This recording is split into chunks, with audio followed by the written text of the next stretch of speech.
A few people have asked to see what this looks like in slow motion when it's working correctly, and also what it looks like when the interpolation is incorrect. So here we are with the correct interpolation. This is the final result running at normal full speed. And here we are running at 1/10 normal speed with the interpolation correct.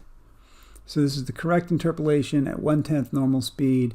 There is a little bit of a hiccup as the right leg right here returns back, but that's part of the animation. That's not anything you've done correctly. Notice how even though we're running at 1/10 normal speed, the motion is very clear. You don't see any distinct keyframes.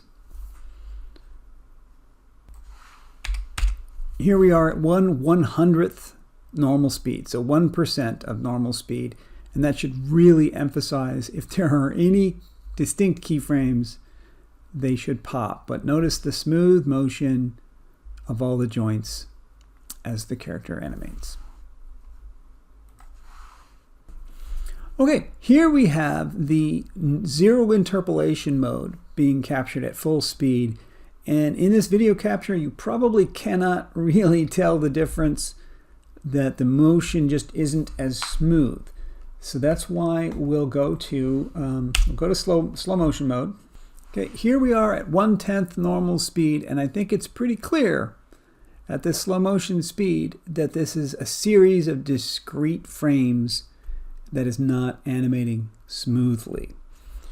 And if that isn't obvious enough, let's take it down to 1% of normal speed. There we go. This is 1% of normal speed, and you can see that it is just popping from frame to frame.